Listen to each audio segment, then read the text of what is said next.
자, 두 번째 지문입니다. 16번에서 19번 문제를 한번 볼게요.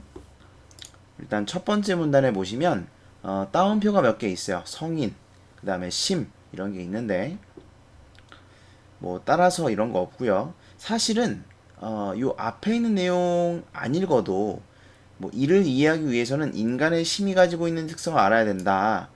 요것만 봐도 사실 이 뒤에 내용이 요 인간의 심과 관련된 내용이라는 걸 알 수는 있어요. 예, 사실 그렇거든요. 근데 이제 뭐 결국이나 따라서는 쓰이지 않았기 때문에 그래도 첫 번째 문장부터 한번 훑어는 보겠습니다.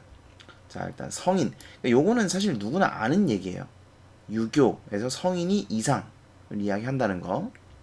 그래서 순자는 심을 수양하면 성인의 경지에 이를 수 있다고 보았다. 이거 순자의 주장이네요. 그죠? 자, 순자는 심을 수양해야 된다라고 봤어요. 그죠? 그래서 심이 가지고 있는 특성을 알아야 된다. 이런 얘기죠. 두 번째 문단을 봅시다. 결국 있다. 그쵸? 결국. 인간의 사회적 관계를 어긋나게 하여 사회적 혼란을 야기할 수 있다. 요 결국은 이렇게 생각을 하셔야 돼요. 지금 보시면 이 앞에 쉼표가 있죠. 그러니까 요 결국은 문장의 시작이 아닙니다. 그래서 이 문단 전체의 결론이라고 말하기가 좀 어려워요. 항상 결국이나 따라서가 나왔을 때 한 80% 정도 중심 내용일 확률이 높다고 말씀을 드렸는데 이게 이 문단의 중심 내용이어야 된다라는 거죠. 근데 그러니까 결국은 이 뒤에만 읽어봐도 앞에를 알 수 있는 경우가 있다는 거예요. 그게 이 문단의 중심 내용이 여기에 제시되는 경우인데 얘는 지금 아닌 것 같아요. 얘는 요 문장에서 정도 이렇게 보셔야 될 것 같고요. 자, 첫 번째 문장부터 봐야 될 것 같습니다.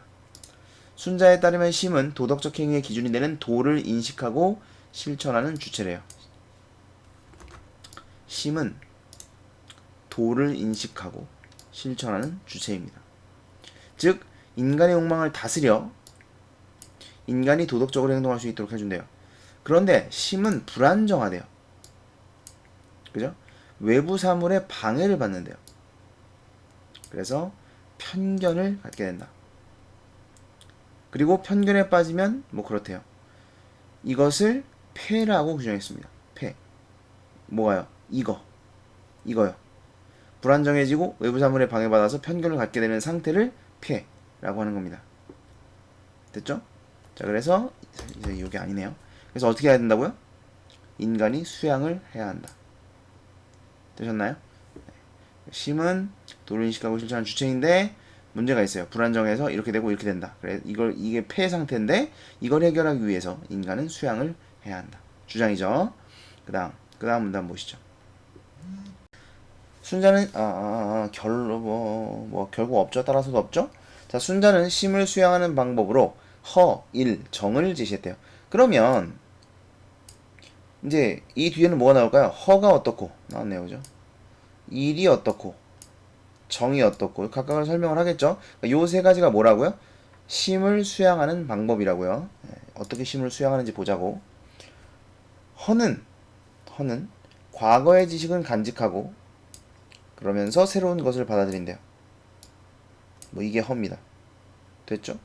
그 다음에 일은 유기적 관계 속에서 모든 것을 하나로 묶을 수 있는 상태에 이르는 거래요. 뭐 그렇다고 합니다. 정은 고요함을 간직하여 평정을 잃지 않는 상태에 이르는 것이라고 합니다. 자, 그러니까 이 세 가지를 하는 게 뭐라는 거예요? 심을 수양하는 것이다. 그러니까 인간은 어떻게 해야 된다는 거예요? 이러면서도 이래야 되고, 이래야 되고, 이래야 되고. 이게 인간이 이래야 된다는 거죠. 그래서 요걸 이제 수양을 하는 겁니다. 수양을 하면 이제 요걸 갖지 않게 되는 거죠. 그래서 폐라는 상태에 이르지 않게 되는 거겠죠. 그리고 욕망을 다스릴 수 있는 거겠죠. 다 이제 연결이 되어 있습니다. 그 다음 문단 보시죠. 이처럼 있는데 마지막 문단이라서 이처럼 허일정을 통해 편견을 극복하도록 당연한 앞에서 했던 얘기죠. 자, 이걸 대청명이라고 부른대요. 그러니까 대청명이 뭐예요? 이 앞에 있는 거. 결국은 이제 수양을 제대로 해서 모든 것을 올바르게 판단할 수 있는 이 상태를 대청명이라고 부른다고 합니다. 그리고 대청명이 되면 이제 그 존재는 성인인 거죠. 그렇죠? 네, 그래서 선천적으로 갖추는 것이 아니라 수양에 정진할 때 성인이 될 수 있다. 그래서 노력의 중요성을 강조했다. 되셨나요? 네, 이렇게 보시면 되겠습니다. 자, 16번 문제를 한번 보시죠. 윗글에 나타난 순자의 생각으로 적절하지 않은 것은 그랬는데 적절하지 않은 거 2번이 정답인데요. 사물의 구별이 없이가 틀려요. 자, 보시면 이게 사물의 구별은 아마 1에 있을 텐데, 그죠? 여기 있다. 심히 여러 가지 사물의 차이를 구별하는 가운데, 그러니까 자 지금 보세요. 제가 뭐라 그랬어요? 사물의 구별이 없이라고 했죠. 그러니까 2번 선택지를 볼 때 여러분이 이거 사물의 구별이 어디에 있었더라? 이걸 생각을 하셔야 됩니다. 이게 1과 관련된 것이었단 말이죠. 그걸 기억을 하고 있으면 쉽게 2번을 골라내실 수 있을 거예요. 그래서 이런 걸 기억을 하셔야 돼요. 각 문단의 중심 내용들 아까 우리 봤죠. 그래서 허를 보면서 이런 거, 이런 거다라고 볼 때 여기서 이제 요거를 파악을 해야 되는 거죠. 정은 이런 거다. 그 다음에 17번 문제. 기억과 니은에 대한 설명으로 적절한 것은 그랬네요. 자, 기억은 심이고요. 그 다음에 니은은 폐입니다. 폐는 뭐였어요 아까? 바르지 못한 상태, 요 상태였죠. 불안정, 방해, 편견, 요 상태가 폐였습니다. 적절한 거죠? 1번이 정답이네요. 자, 심이 폐가 되면 도덕적으로 행동하는 주체가 되지 못한다. 그렇죠? 그러니까 여기 있잖아요. 인간이 심히 편견에 빠지면 도를 제대로 보지 못해 도덕적으로 행동하는 주체가 되지 못하는데 이걸 폐라고 한단 말이에요. 그러니까 기억이 니은이 되면 이렇게 되는 거죠. 맞습니다. 1번이 정답이 돼야 되겠죠. 그 다음에 18번. 자, 이번엔 장자네요. 장자. 장자는 뭐야? 또 허일정을 제시했네. 뭐야? 똑같네? 허일정을 제시했다. 그래서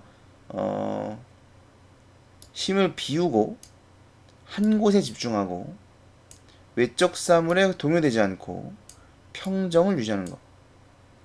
그죠? 좀 비슷하죠? 그래서 욕망을 제거하는 과정으로 이해했습니다. 그죠? 그렇게 해야 도에 도달할 수 있다. 비슷한 점이 되게 많아요. 일단 허일정을 제시했고 그 허일정 내용 비슷하죠? 그 다음에 욕망을 제거해야 된다. 욕망을 부정으로 봤다는 거. 여기서도 보시면 아까 어디 갔냐? 욕망을 다스려야 된다. 이런 내용이 있었죠? 이런 게 비슷하죠? 그리고 날마다 덜어냄을 통해 그러니까 뭐가 필요하다는 거죠? 수양이 필요하다는 거죠? 이런 점들이 굉장히 비슷합니다. 적절하지 않은 것은 그랬는데 5번이 정답입니다. 왜냐면 기존 지식을 비운다. 요게 틀렸어요. 이거 뭐였죠? 아까 이거랑 관련된 거 뭐 있었지? 허가 있었죠. 허 바로 옆에 있네요. 과거의 지식을 간직하면서도 새로운 것을 받아들이는 상태. 그쵸? 그래서 이게 잘못된 겁니다. 그래서 5번이 정답이에요. 그 다음에 19번. 19번은 5번이 정답입니다. 2는 정진이죠. 네, 정진. 정진은 무슨 뜻이냐? 쉬지 않고 나아감. 앞으로 나아감. 이런 뜻이에요. 그래서 여러 가운데서 앞서 나간다. 뭐 이런 뜻은 아닙니다. 5번이 적절하지 않겠습니다.